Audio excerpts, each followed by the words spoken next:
What's going on, everyone? Welcome back to the show. So today we're going to take a look at inflation from March. So we got the CPI numbers yesterday, and I just want to go over this with you guys. You guys know I do this every month, and I like to look at the food category. And I think that's important for us retired folks to take a look at what's going on when it comes to food. And if we go to the grocery store, is food more expensive or is it less expensive? So that's what we're going to talk about in this video. But first off, you guys can do me a favor. Please like the video, subscribe to the channel, hit that little bell notification, and then click all. By clicking all, you'll get notified anytime we post a video. We do daily videos here, so by clicking the bell notification and clicking all, you should be getting updated every day. And just a reminder, thank you for your support. I really appreciate it. And if you'd like to follow me on Twitter and Threads, you can at the TEC Show Live. Okay, so it's Thursday, so that means tonight at 5:15 p.m. Pacific Standard Time, we'll be on live. So make sure you join us there. We'll be talking about Social Security. We'll also be talking about some other news, some other headline news. Okay, so let's go ahead and dive into the CPI score for March. So looking at the overall CPI, and this is year to year, is 3.5%. Okay, now it's going up. So if we look at and actually this is month to month, so we'll come back to this. And so when we're looking at the CPI score year to year, it's starting to go in the wrong direction. And I'll show you, there's some graphs here that will show you exactly what I'm talking about here. And let's look at some of the other things that are significant. So shelter and gas, those were the indexes that rose the most in March. So that's what's driving this inflation, because we are seeing inflation. I mean, we've been seeing inflation. It's been coming down. Now it's starting to go back up a little bit. And so that has the Federal Reserve concerned. It has all of us concerned because we don't want to shoot back up like we did in June of 2022. So we really need to keep an eye on this, because the Federal Reserve is actually talking about cutting interest rates. That's something they're probably not going to be doing anytime soon. We were anticipating seeing them cut interest rates this year. And if inflation continues to uptick, we're probably not going to see those cuts. So we want it to start going down. That way they can start cutting interest rates, because if they're cutting interest rates, that makes it more desirable to borrow money. That makes it more desirable to buy a house, more desirable for businesses to buy new equipment and things like that. And so that's why they want to cut interest rates. But if you cut interest rates too soon, then we're going to see inflation. We'll definitely see inflation spike, because if you cut interest rates, that means people are going to be spending more. If they're spending more, that means that inflation is going to skyrocket. So they're trying to avoid that. And so I don't anticipate seeing any interest rate hikes. Let's hope they don't do that. But I think they're just kind of, hopefully, they're staying steady. When I say they, I'm talking about the Federal Reserve. They're staying steady to kind of see what's going to happen with inflation, and they're hoping that inflation will start to come back down. Okay, so all items less food and energy rose 0.4% in March. Okay, so that's all food items. And we'll look at more detailed information when it comes to food items. When we're looking at year to date, like we said, it was 3.5% in March. Now, back in February, it was 3.2%. Okay, now, and then core inflation was 3.8%.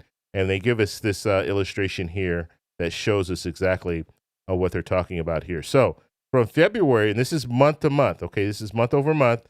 From February to March, there was no change. It was 0.4% in February, 0.4% in March. But when we're looking at year to date, it's a little bit different, okay?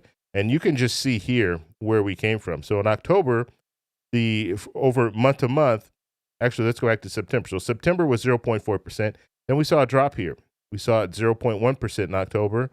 And then we gradually saw it start to rise. Okay, so it went from 0.1% in October, 0.2% in November, 0.2% in December, and then January 0.3%, February 0.4%, and now we're seeing another 0.4%. And the hope is that we're going to get it to start coming back down, because we don't want to see April go higher. We don't want to see 0.5% or 0.6%. We don't want to see that.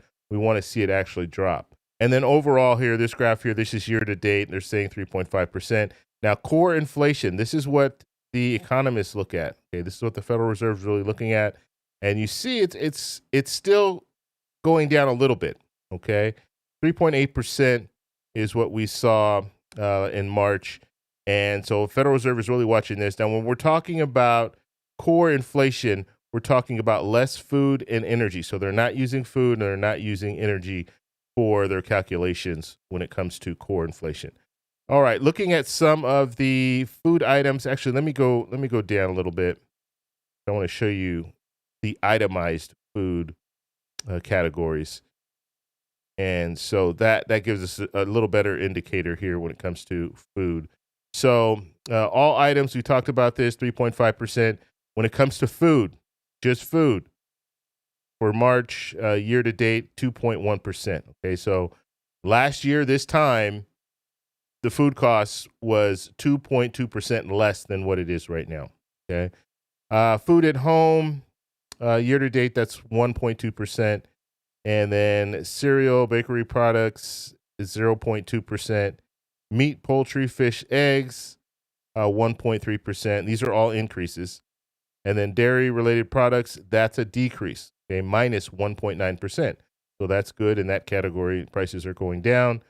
And then we're looking at food or fruits and vegetables. That's a 2% increase. Non-alcoholic beverages and materials, that is a 2.4% increase. Other food at home, 1.4% increase. Food away from home, 4.2% increase. We're seeing really high numbers when it comes to food away from home. And then just going back up here, you're seeing some of the changes from month to month. So when it comes to food overall, we saw a change of 0.1% increase. We saw no change for food at home, so groceries, no change for that category, which is good. When it comes to cereal and bakery products, we saw the decrease of 0.6%. And then we saw meat and poultry, an increase of 0.8%. Dairy and related products, a decrease of 0.4%. And this is month to month. And then fruits and vegetables, we saw a decrease of 0.3%. Non-alcoholic beverages, an increase of 0.2%. And then other food at home, minus 0.2%, so a decrease of 0.2%. And then food away from home, we saw an increase of 0.3%. So that's what we're looking at when it comes to food. And then we have the other categories here.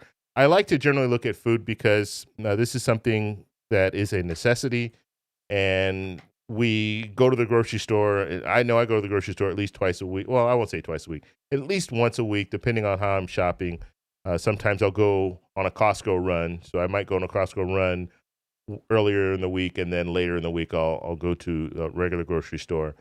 But when we're looking at food, we have to pay attention to this because this affects people, especially people who are retired, because we're not making that overtime money and all that stuff where we have a little bit of extra money. Usually you're on that fixed income, so you're only receiving a certain amount. So overall in the food category, we didn't see much change, but when we're looking at inflation overall, 3.5% is definitely going in the wrong direction.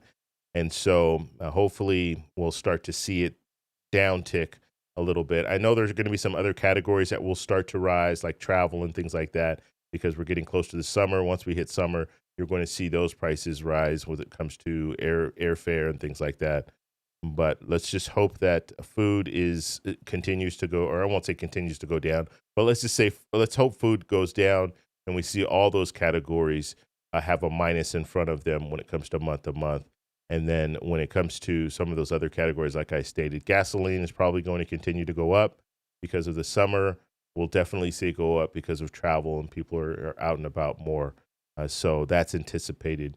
But some of these other categories, hopefully we'll see them start to go down and we'll see overall inflation go down. So I want to know what you guys think. How are you guys feeling when it comes to inflation? Let me know in the comments below. If you like this video, please give me a thumbs up. Please subscribe for more, and I'll talk to you in the next one.